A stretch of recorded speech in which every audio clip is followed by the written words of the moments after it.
Selamat pagi, Ibu Bapak dan Saudara yang dikasihi Tuhan Yesus Kristus. Hari baik bagi kita semuanya. Sebelum kita melaksanakan segala aktivitas dan kesibukan kita, marilah kita terlebih dahulu mendengarkan firman Tuhan. Marilah kita berdoa. Damai sejahtera Allah yang melampaui segala akal dan pikiran, itulah yang menyertai hati Bapak, Ibu, dan Saudara sekalian di dalam Kristus Yesus Tuhan kita. Amin. Firman Tuhan bagi kita hari ini diambil dari kitab 1 Petrus pasal 3 ayatnya yang ke-12.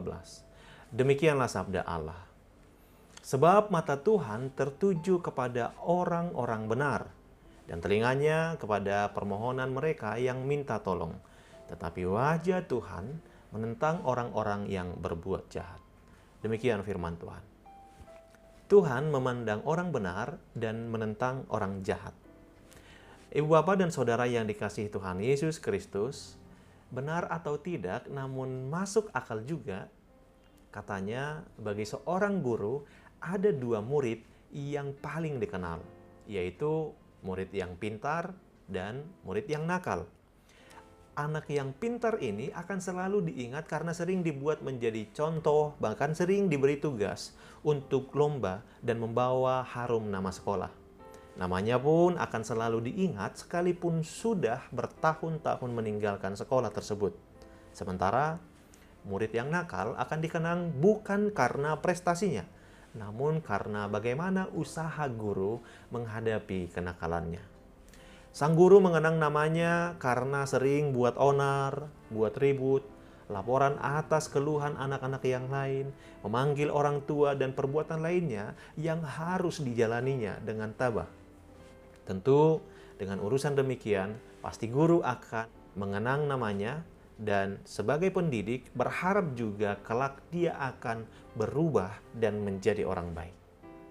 Alkitab juga memiliki cara berteologi yang demikian.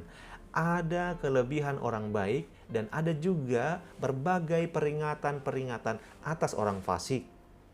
Orang baik dan benar selalu diperhatikan Tuhan. Mata Tuhan tertuju kepada orang benar dan mendengarkan seruan minta tolong. Tuhan memperhatikan hidup mereka jangan sampai mereka jatuh, tetapi akan memelihara hidupnya agar tetap terpelihara menjadi orang baik. Tuhan akan bersegera menjawab seruan minta tolong orang benar. Orang baik akan menjadi kesaksian bagi orang lain. Selain tidak membiarkan orang benar dalam kesusahannya, Tuhan hendak memakai orang benar menjadi kesaksian di tengah-tengah dunia ini.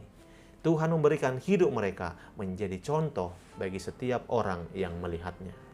Saudara di dalam Kristus, dalam kitab Ayub, inilah yang membuat iblis hendak mencobai orang baik. Apakah jika kebaikan Tuhan dihentikan, orang baik akan tetap setia dan benar di hadapan Tuhan? Kitab Ayub menjawab orang baik akan tetap setia kepada Tuhan. Dalam kesetiaannya kepada Tuhan, orang baik akan menerima upahnya 2 kali lipat dari semula. Pertanyaan berikutnya adalah, saya bukanlah orang baik atau orang benar. Apakah Tuhan tidak akan mendengar doaku? Jika tadi kita contoh guru, maka lebih dari itu, Tuhan memperlakukan kita. Jika guru akan selalu tabah menghadapi kenakalan si anak nakal dan berharap kelak berubah, tapi apa yang dilakukan guru jika anak muridnya dalam tahanan polisi karena kenakalannya? Tentu sulit untuk menebus kesalahannya. Lebih dari seorang guru, Tuhan tidak hanya sekedar menunggu kita berubah, namun Tuhan campur tangan dalam hidup kita yang berdosa, bahkan rela mati di kayu salib untuk menebus kesalahan kita agar kita bebas dari segala tuntutan kejahatan dan dijadikan menjadi baik dan benar oleh karena penebusan Yesus Kristus. Hal inilah ditegaskan dalam makna pemanggilan dan pemilihan.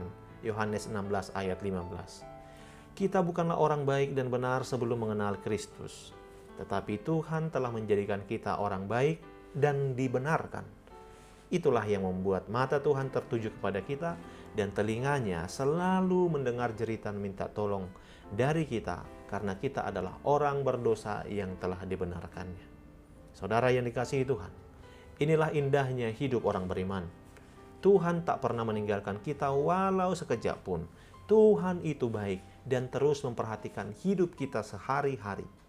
Tuhan mendahului kita di setiap jalan yang akan kita lalui. Tuhan menjagai kita dari setiap kemungkinan buruk yang akan terjadi dalam hidup kita. Sahabatku, Tuhan berkati saudara dan melimpahkan segala kebaikan dalam hidup saudara. Amin. Kita berdoa. Ya Tuhan Allah, kami mengucap syukur untuk kebaikan-Mu. Engkau selalu mengasihi dan memelihara hidup kami. Engkau juga adalah Allah yang bersedia mendengarkan keluh kesah kami. Terima kasih Tuhan atas anugerah-Mu. Amin. Selamat pagi dan selamat beraktivitas Bapak Ibu. Kiranya kita semua dengan disiplin melakukan protokol kesehatan. Tuhan Yesus memberkati.